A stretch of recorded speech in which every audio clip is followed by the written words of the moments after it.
اللہ اللہ اللہ اللہ اللہ اللہ اللہ۔ السلام علیکم ورحمۃ اللہ وبرکاتہ۔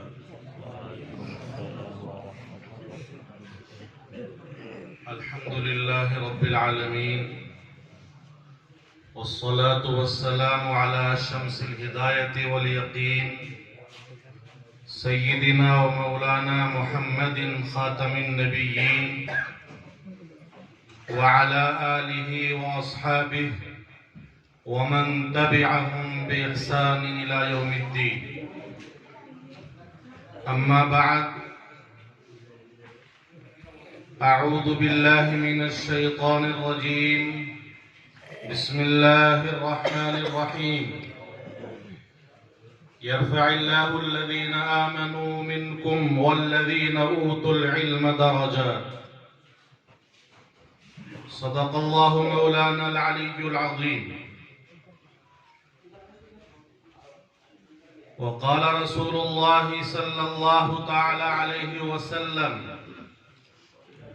المرء مع من أحب، أو كما قال عليه الصلاة والسلام۔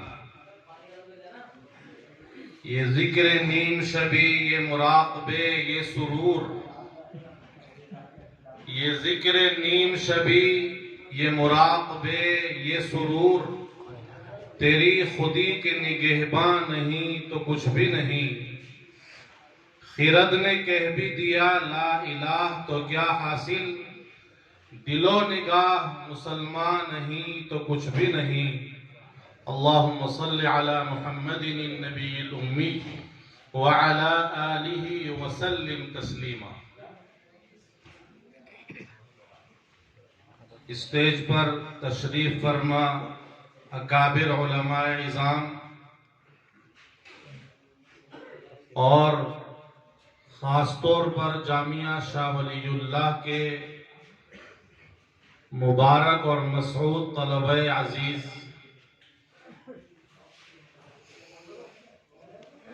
حضرت مولانا مفتی اسد قاسم زیدہ مجدہم کی عنایات اور خرد نوازی کے نتیجے میں آپ کے روبرو حاضر ہونے کی سعادت حاصل ہوئی۔ حضرت والا کی ذرہ نوازی کا دل کی گہرائیوں سے ممنون ہوں۔ یہاں بہت سے مدارس کے ذمہ داران اور دارالعلوم دیوبند کے استاذ محترم اور دیگر علم و تحقیق کے شہسوار موجود ہیں۔ یہاں کچھ کہنا سورج کو چراغ دکھانے کے مترادف ہے۔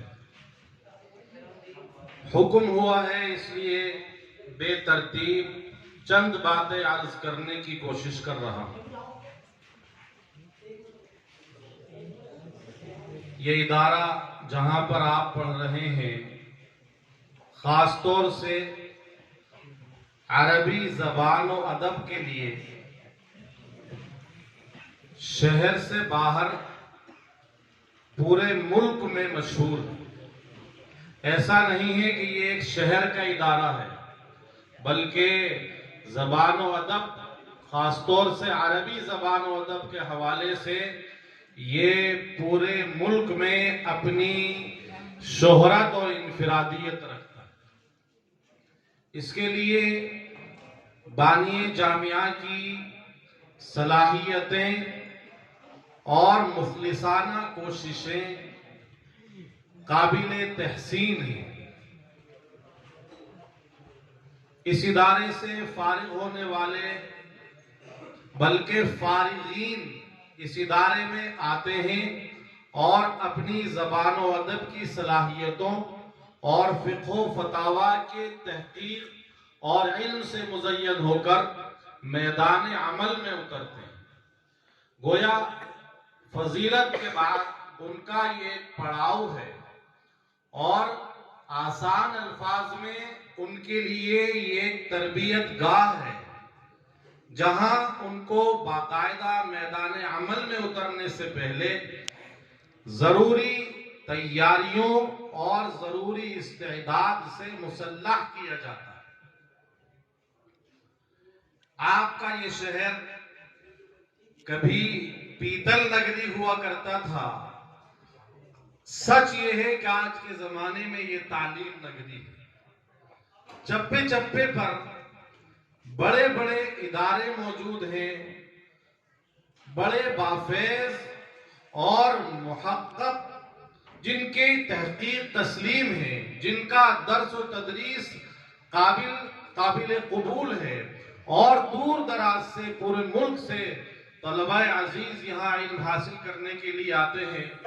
اس اعتبار سے ہمارا یہ شہر مراد آباد پورے ملک کو علم، تعلیم اور مذہب کے اعتبار سے افراد کو تیار کر کے میدان عمل میں اتارنے کا ایک بڑا فریضہ انجام دے رہا ہے، اور یہ اللہ تبارک و تعالیٰ کی خاص نوازش ہے شہر پر، اہل شہر پر، اور جو حضرات بھی جس درجے میں اس خدمت سے وابستہ ہیں، سب کے سب مبارک اور مسعود ہیں۔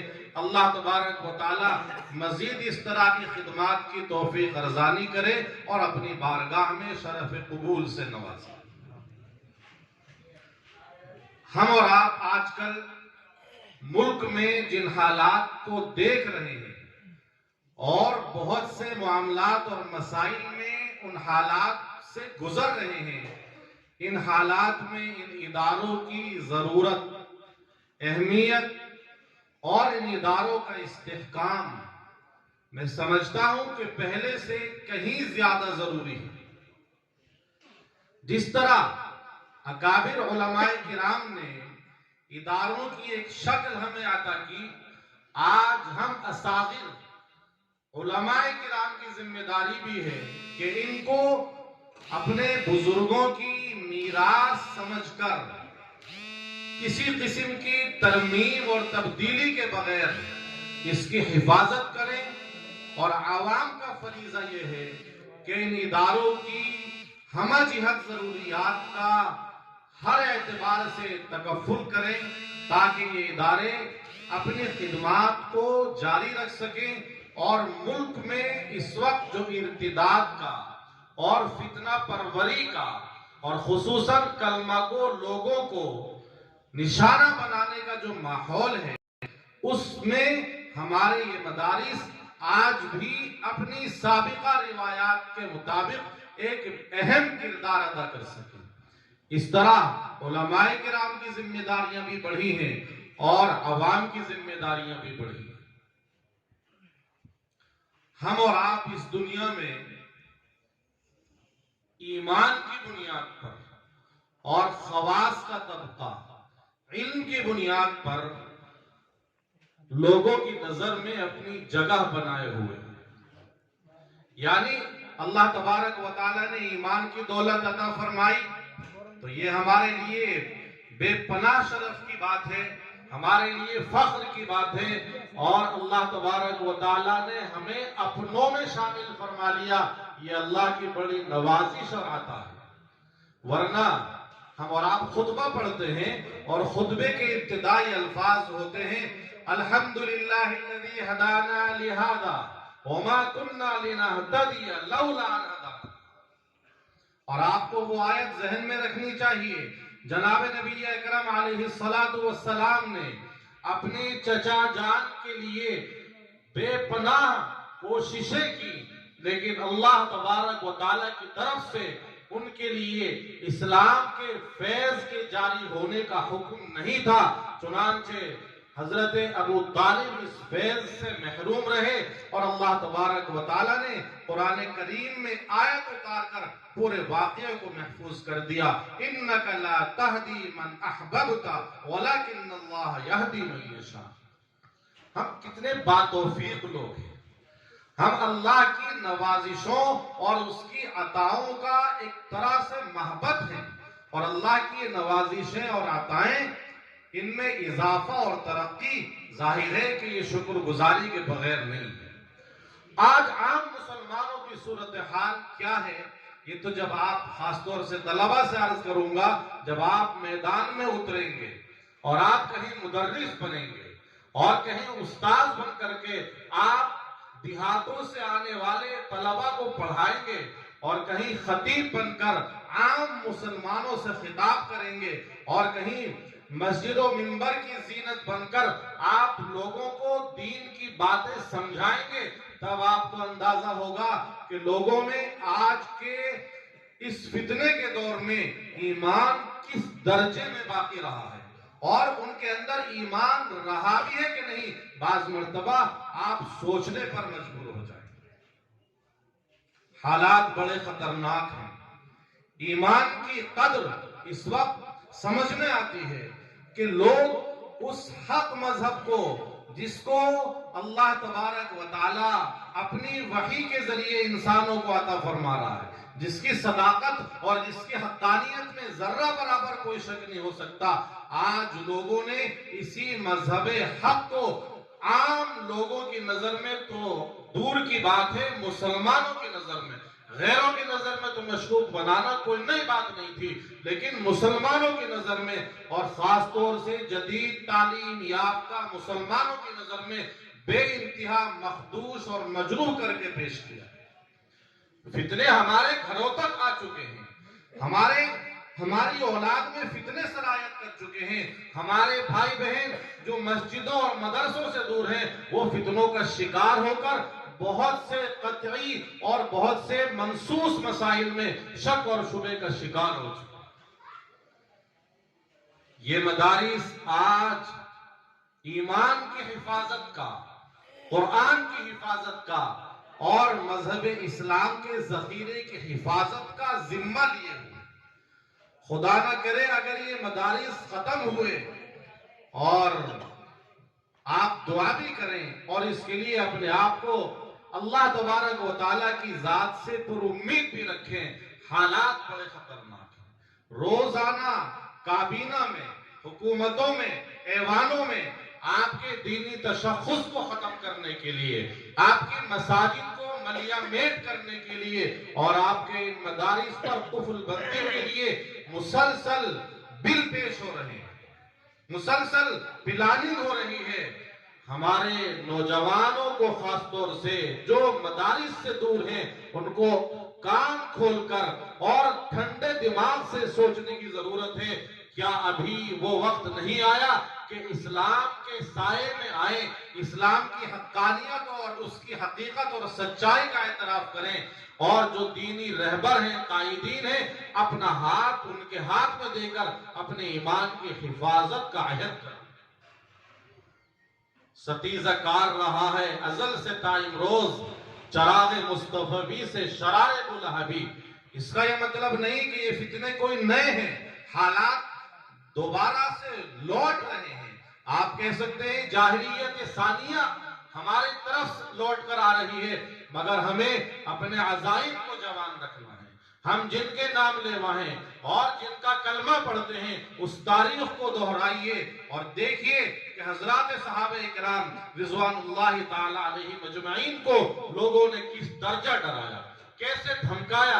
ان الناس قد جمعوا لکم فاخشوهم۔ ہمارا جواب کیا ہونا چاہیے؟ ہم عملی تصویر بن جائیں ایمان کی، ہم صراحہ تصویر بن جائیں عزم کی، توکل کی۔ فزادہم ایمانا وقالوا حسبنا اللہ ونعم الوکیل، حسبنا اللہ ونعم الوکیل۔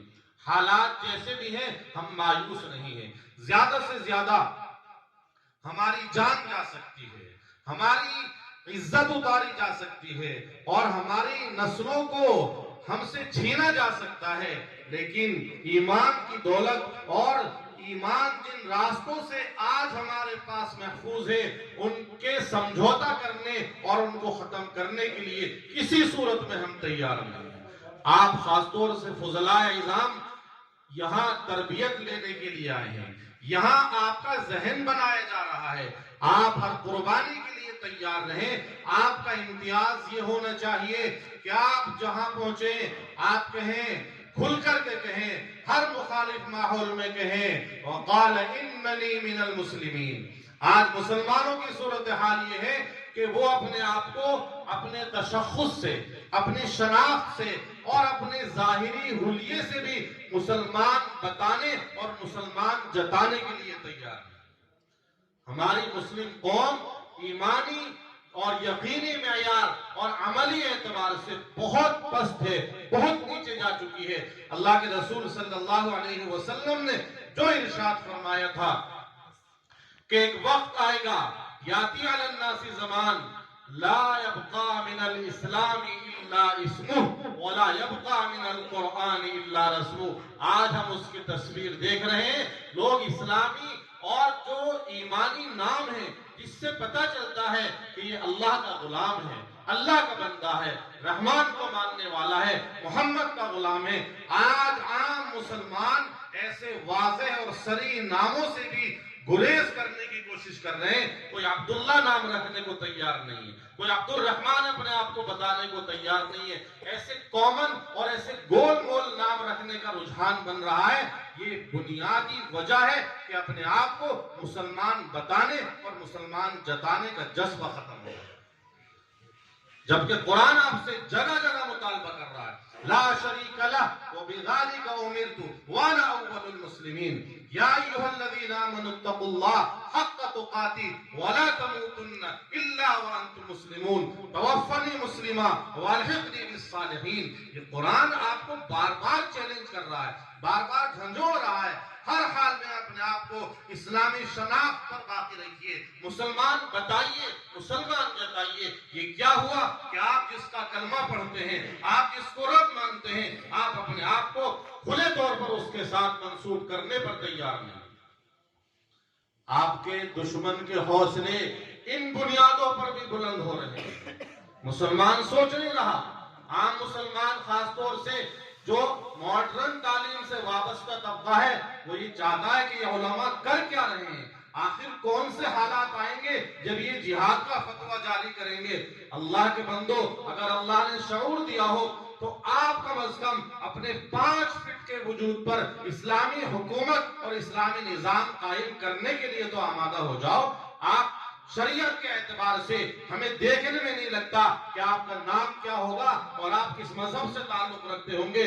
بہت تحقیق کے بعد اور بہت قریب ہو کر کے اگر نام پوچھا جائے تو آپ کان میں بتاتے ہیں کہ ہاں میرا نام محمد اسلم ہے، لیکن آپ چہرے سے نہیں لگتا کہ آپ کا مذہب کیا ہوگا، حلیے اور لباس سے نہیں لگتا کہ آپ کس مذہب سے تعلق رکھتے ہوں گے۔ اور ہم سے چاہتے ہیں کہ جہاد کا فتویٰ جاری کریں اور قوم کو کٹوا دیا جائے۔ آپ تو اپنے 5 فٹ کے وجود پر اسلام کو نافذ کرنے کو تیار نہیں اور پوری قوم کو کٹوانے کے لیے علماء کرام سے جہاد کے فتووں کے منتظر اور طلبگار ہیں۔ یہ کیسے ہو سکتا ہے؟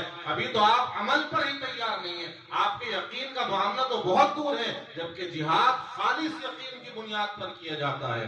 حضرات صحابہ کرام کے پاس کیا اسباب تھے، کیا دولت تھی، کیا تیاری تھی، کسی اعتبار سے دشمن کا کوئی مقابلہ نہیں تھا، لیکن ان کی زبان اور ان کا یقین ایک تھا، حسبنا اللہ و نعم الوکیل۔ ان مدارس کی جیسے پہلے ضرورت تھی، حالات بتا رہے ہیں اگر ہم اپنی مستقبل کی نسل کو ایمان کے دائرے میں رکھنا چاہتے ہیں تو پہلے سے کہیں زیادہ ان مدارس کو مستحکم کرنے کی اور ان مدارس کو قدیم طرز پر باقی رکھنے کی ضرورت ہے۔ میں اپنے طلبہ سے بھی 1-2 بات عرض کرنا چاہوں گا۔ آپ یہاں تربیت کے لیے آئے ہیں، آپ کو ہر اعتبار سے یہاں تیار کر کے میدان خدمت میں اور میدان عمل میں اتارنے کے لیے اکٹھا کیا گیا ہے۔ آپ یہاں صرف عربی زبان سیکھنے کے لیے نہیں آئے، آپ یہاں فقہ و فتاوی کی سند حاصل کرنے کے لیے نہیں آئے، بلکہ آپ اپنے اکابر و اسلاف کے عزائم اور ان کے یقین اور ان کی امانتوں کو اپنے سینوں میں 100% اتارنے کے لیے اور میدان عمل میں خدمت کے لیے مسلمانوں کی رہنمائی کے لیے تشریف لائے ہیں۔ آپ کا یہ آنا آپ کے لیے بھی مبارک اور آپ کا یہ آنا پوری ملت اسلامیہ ہندیہ کے لیے بھی مبارک۔ لیکن اگر آپ کا یہ عزم نہیں ہے اور آپ اس لیے یہاں نہیں آئے تو آپ کی ساری کوششیں بیکار ہیں، ساری محنتیں بیکار ہیں۔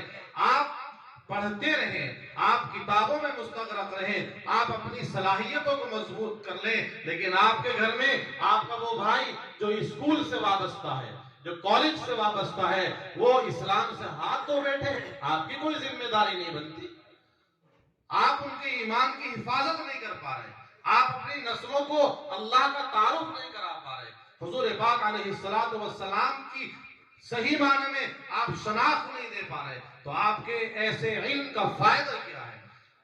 صرف عالم ہونا کافی نہیں ہوتا۔ بزرگان دین کی تائید کے ساتھ کہوں گا، شیطان ہمارے اور آپ کے سامنے علم کی ایک بڑی مثال ہے۔ وہ عالم بھی تھا، وہ عابد بھی تھا، لیکن کیا نہیں تھا؟ مطیع نہیں، اطاعت نہیں تھی۔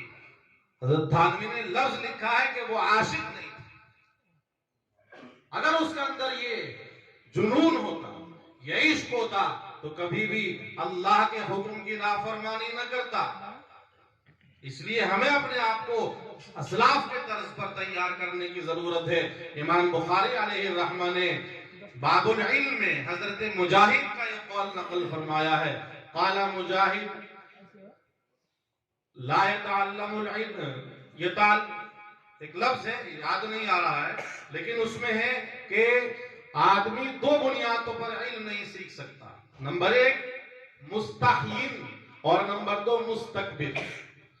جو آدمی اپنے آپ میں اتنا شرم کرتا ہو کہ وہ نہ بات پوچھ سکتا ہے، نہ بتا سکتا ہے، نہ سوال پیش کر سکتا ہے، گویا وہ حیا میں ڈوبا ہوا ہے، اور حیا ایسی حیا شریعت میں مطلوب نہیں ہے۔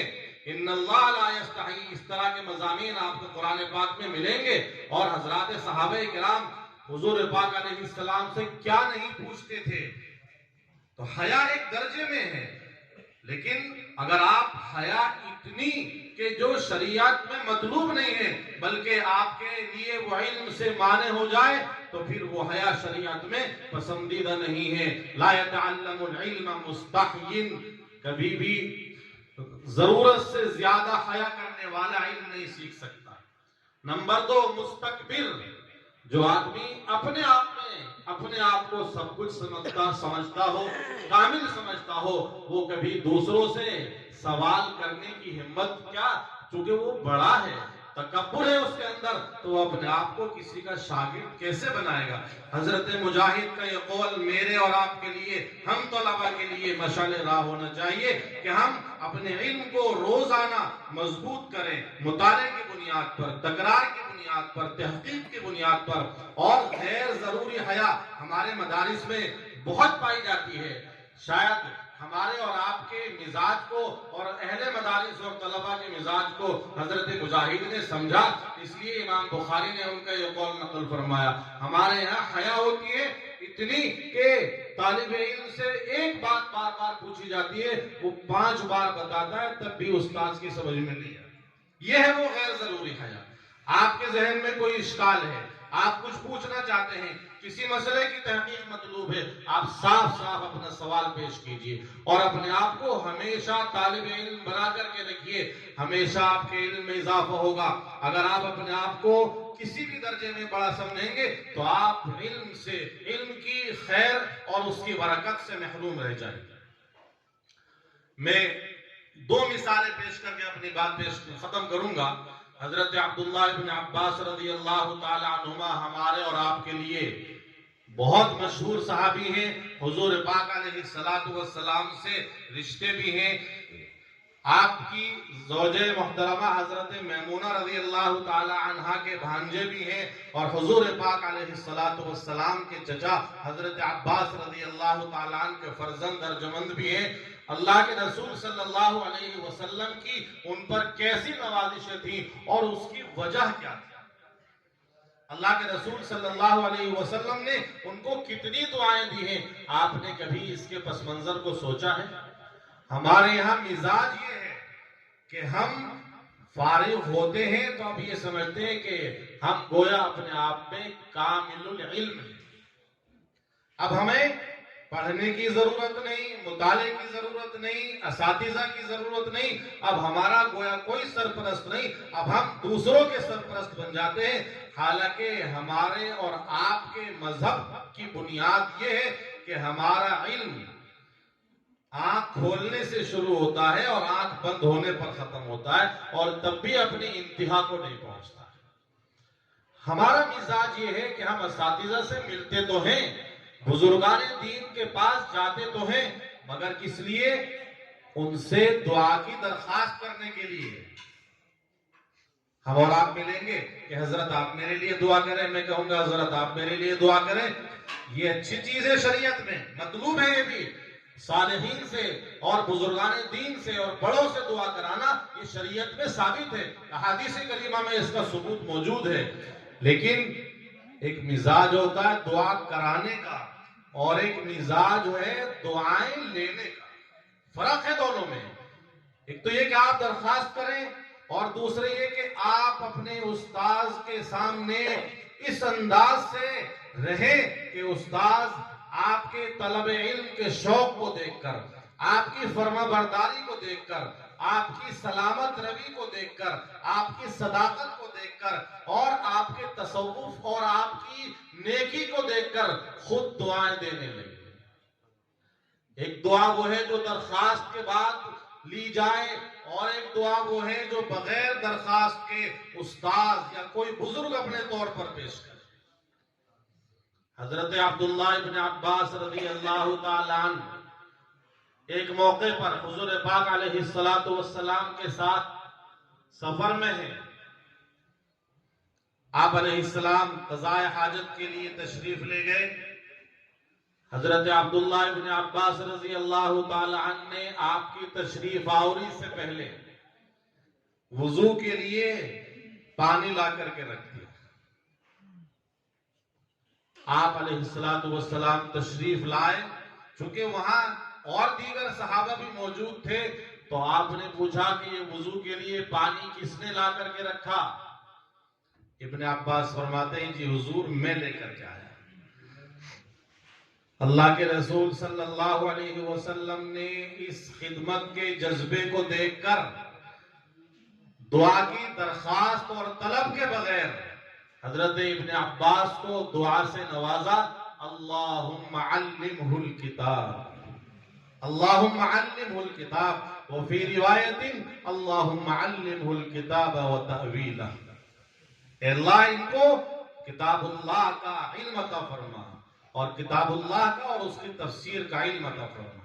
آج ابن عباس صحابہ کے درمیان اپنی کس صفت کی بنیاد پر ممتاز ہیں؟ تفسیر کی بنیاد پر نا، وہ امام المفسرین ہیں، وہ ترجمان القرآن ہیں۔ یہ ہے مزاج دعائیں لینے کا۔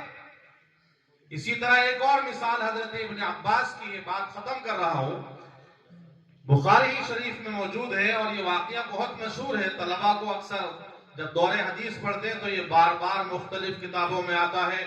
ایک بار اپنی خالہ جان کے یہاں حضرت ابن عباس نے رات کو قیام فرمایا، مقصد یہ تھا کہ حضور پاک علیہ السلام کے رات کے معمولات کیا ہیں، بظاہر سو گئے لیکن حقیقتاً نہیں سوئے تھے، واقعہ آپ لوگوں کے ذہن میں ہوگا۔ چنانچہ آخر رات میں حضرت عبداللہ ابن عباس بیدار ہوئے، آپ کی ساری رات کی عبادتوں کو دیکھتے رہے، اور اب خیال پیدا ہوا کہ میں بھی حضور کے ساتھ کھڑا ہو کر چند رکعت ادا کر لوں۔ چنانچہ کھڑے ہوئے، وضو کیا، اور آپ کے بائیں طرف آ کر کے کھڑے ہو گئے، یہ سوچ کر کہ میں مقتدی بن جاؤں اور حضور میرے امام بن جائیں، آپ کے ساتھ 2 یا 4 رکعتیں ادا کر لوں۔ اس وقت تک ان کو یہ مسئلہ معلوم نہیں تھا، اور یہ مسئلہ آیا بھی نہیں تھا، شاید اس کی ضرورت بھی اس سے پہلے پیش نہیں آئی تھی کہ جب ایک امام اور ایک مقتدی ہو تو پھر اس صورت میں ترتیب کیا ہونی چاہیے، امام بائیں طرف اور ایک مقتدی دائیں طرف ہوتا ہے۔ یہاں ترتیب بدلی ہوئی تھی، ابن عباس بائیں طرف کھڑے ہوئے، انہوں نے یہ سمجھا شاید یہی مقام ہو مقتدی کا، بائیں طرف کا، حضور پاک علیہ السلام نے ایک خاص انداز میں ان کے کان کو پکڑ کر ان کو اپنی دائیں طرف کر دیا. روایت مشہور ہے، آپ کے ذہن میں آئی. حضور پاک علیہ السلام نے کان پکڑ کے اپنی دائیں طرف کیا اور اس انداز سے کہ آپ بالکل برابر آنے کے قریب قریب ہو گئے. لیکن حضرت ابن عباس نے تکلف کیا اور اس تکلف کی بنیاد پر تخلف فرمایا، یعنی پیچھے ہٹ کر کھڑے ہوئے. بالکل قدم بقدم نہیں کھڑے ہوئے بلکہ تھوڑا سا پیچھے ہٹ کر کھڑے ہوئے. بہرحال نماز مکمل ہو گئی. حضور پاک علیہ السلام نے ان سے یہ پوچھا کہ بھئی میں تمہیں برابر میں کھڑا کرنا چاہتا تھا، آخر کیا وجہ ہے کہ تم میرے برابر کھڑے نہیں ہوئے؟ تو فرمایا حضور آپ نے تو یہی چاہا، لیکن میں بہت چھوٹا اور آپ نبی، میری جرأت نہیں ہو سکی کہ میں آپ کے قدم بقدم کھڑا ہو جاؤں، اس لیے میں ایک قدم پیچھے ہٹ گیا. اللہ کے رسول صلی اللہ علیہ وسلم نے یہ جملہ سن کر دعا دی، اللہم فقہہ فی الدین، اللہم فقہہ فی الدین، اے اللہ ان کو دین کا فقیہ بنا دے، دین کی سمجھ عطا فرما دے. معاملات کو ہر موقع پر ایک ہی مرتبہ سے ڈیل نہیں کیا جاتا بلکہ اس کی نوعیتیں ہیں، اس کے تقاضے ہیں. یہاں ابن عباس کو فقاہت کی دعا دی ہے اللہ کے رسول علیہ السلام نے، کیونکہ انہوں نے اپنی سمجھداری کا مظاہرہ فرمایا کہ حضور کے ساتھ میں کھڑے ہونے کی ہمت نہیں. میں اپنے طلبہ سے اور اپنے بھائیوں سے کہہ رہا ہوں کہ ہم اپنا مزاج یہ بنائیں کہ ہمارے اساتذہ اور ہمارے بڑے اور ہمارے اکابر ہمیں خود دعائیں دیں، اپنے آپ کو اس انداز سے پیش کریں اور اس طرح کی دینی خدمات انجام دیں کہ ہمیں یہ کہنے کی ضرورت پیش نہ آئے کہ آپ ہمارے لیے دعا فرمائیں. ہاں یہ بھی کہیے کہ ہمیں دعاؤں کی ضرورت ہے، لیکن اپنے آپ کو ایسا ڈھالیے، ایسا بنائیے کہ ہمارا مزاج ایسا بن جائے کہ ہم اپنے بڑوں کی جوتیاں سیدھی کرنے کے لیے، اٹھانے کے لیے، خدمت کرنے کے لیے، ان کی فرمانبرداری کے لیے اتنے آگے نکل جائیں کہ ان کی زبان سے خود بخود ہمارے لیے دعائیں نکلنے لگیں. آپ حضرات نے درخواست نہیں کی، اس کے باوجود آپ کی تقاریر سن کر، آپ کے مکالمے سن کر، آپ کا انداز اور آپ کا اسلوب عربی اور اردو کا سن کر کے میں اپنے ساتھیوں سے کہہ رہا تھا کہ واقعتاً ان طلبہ نے اردو میں بھی اور عربی زبان میں بھی اپنے استاذ کے اسلوب کو 100% کے قریب اتار لیا. اس پر آپ مبارکباد کے مستحق ہیں. آپ کی خطابت اور آپ کے مکالمے اور آپ کی عربی کی تقاریر یہ حضرت مولانا مفتی اسد قاسم صاحب جیدہ مجدہم کی محنتوں کا نتیجہ ہے. آپ ہمیشہ کے لیے ان کو اپنا محسن مانیے، ان سے تعلق رکھیے اور ان کی صلاحیتوں سے فائدہ اٹھائیے. جو باتیں اکابر کی موجودگی میں کہی گئی، اگر کوئی بات غلط ہے تو میں معافی مانگتا ہوں، اور اگر کوئی بات کام کی ہے تو دعا فرمائیں کہ اللہ تعالی ہم سب طالب علموں کو عمل کی توفیق عطا فرمائے. آمین. وآخر دعوانا الحمدللہ رب العالمین.